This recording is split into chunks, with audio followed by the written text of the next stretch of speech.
August last year. No one wanted to talk about it or admit it. Albania is a safe NATO country. I said then these were foot soldiers for violent criminal gangs. And here is the evidence. And the first rule of government is to protect the safety of British citizens. We now have the evidence that, in fact, the National Crime Agency has said a significant number, i.e. over half, are involved in serious criminal activity. You've read out the horrific list of crimes. This is a national security threat. No ifs, no buts. Article 9 of the UN 51 Convention makes it absolutely clear we have the right to declare a national security threat. That's what this is. This has to stop, and it only stops when the British Border Force and the Royal Navy are told you pick everybody up, every single one, and you safely take them back to France. I think people will go absolutely nuts at these outrageous figures. So what would declaring a national security threat, essentially a national emergency... Which is what it is. British people are dying, being raped and slaughtered by these Albanian violent criminals. It's an utter outrage. I'm steaming mad. Millions of people up and down the country are furious. It's not good enough. The Prime Minister could do this today. He won't. He's weak, he's feeble, he's cowardly, and it's totally unacceptable. What would it mean if he did it? What would change?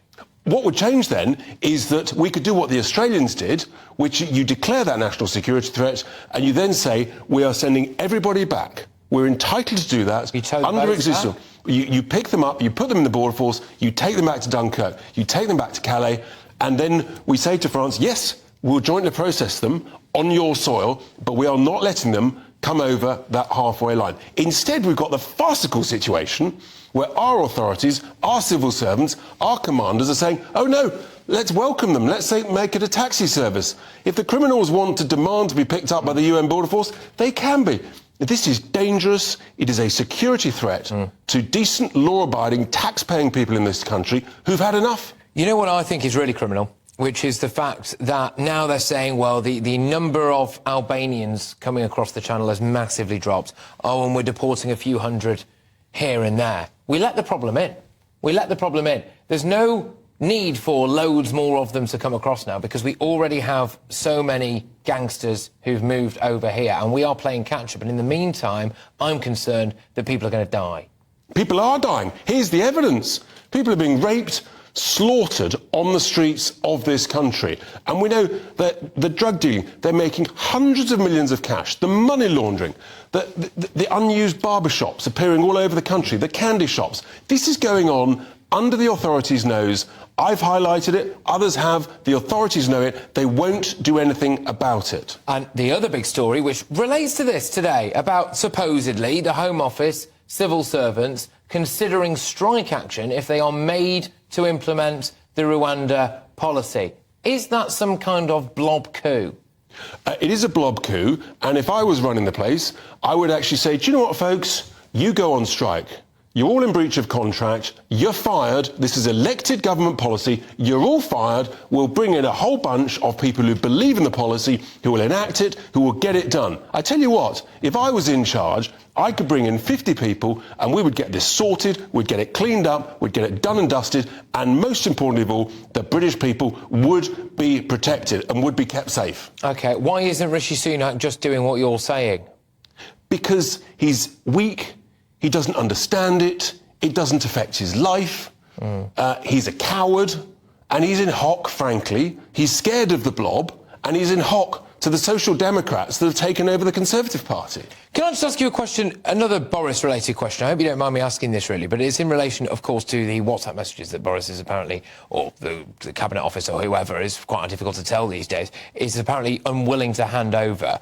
I have my suspicions with that may be less of a Boris issue and more about what some of those messages may highlight about some other people, because supposedly these are messages between Boris Johnson and 40 people, including our current Prime Minister, Rishi Sunak. What's your take on it? Because I know exactly what the take is because, as you know, my other half, Isabel... I'm glad you raised it. Right? Basically, she exposed the WhatsApp messages. Yes. She has done this country a major public service. The chair of the inquiry has used that, has now got a backbone, thanks to the rod of those WhatsApp messages. Supposedly she's been given them by Matt Hancock. Let's wait and see. Where's the month of March that Matt Hancock hid? I think they're all terrified. They've all got something to hide. Do you know what? The whole of this inquiry could be cut short. We could save hundreds of millions of pounds, years of the life of this inquiry. Just look at the WhatsApp messages. But what are they? You'll learn what they will reveal is that it was basically government by WhatsApp. That's fine. There was a crisis. You can cope with that. But just give up the information. And again, I'm sorry, but if I was in charge, I'd get 30 decent people, rattle through those WhatsApp messages. You could say, right, this worked well, this didn't work well. You've got to learn some lessons from that. Sorted, done and dusted. Well, That's what they did in Sweden. They finished their inquiry February 2022. Well, the obvious things that people might be concerned about some kind of cover-up over, I suppose, would be about anything relating to the vaccines, anything related to government cash being given to some of their mates, or dare I say, even some messages in relation to bringing down Boris Johnson. Is there a chance that those might be some issues, do you think? Any of those things could be in there. And for sure, if someone doesn't want it released, they've got something to hide, including, I suspect, many of the very senior civil servants who were caught woefully lacking, and the establishment and the leaders of the NHS woefully lacking. And I suspect we would see the flip-flopping and the fact that, contrary to what we were told at the time, that they were following the science, what we learned just from Hancock's WhatsApps was that actually many of the judgments were to protect their own skins, protect their own backsides, and it was based on the politics, not the scientific advice that they chose to listen to. That's why it's so important. We get the lot, and it's just not good enough for this inquiry to take a decade, which is what it's currently trend.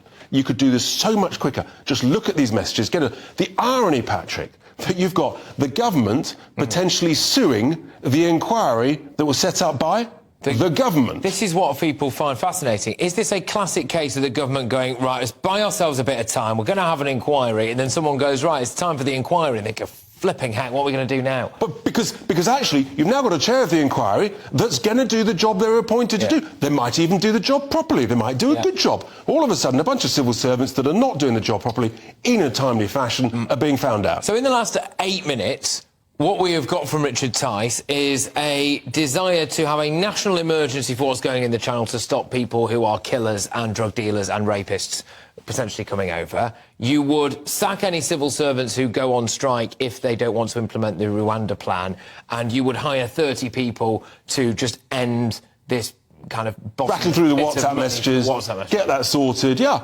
actually, with good people... It's not that difficult to run a business and, frankly, to run a country. But you need good people. This country hasn't got good people running it, and that's why we're in the mess we're in. Richard Tice, thank you very much.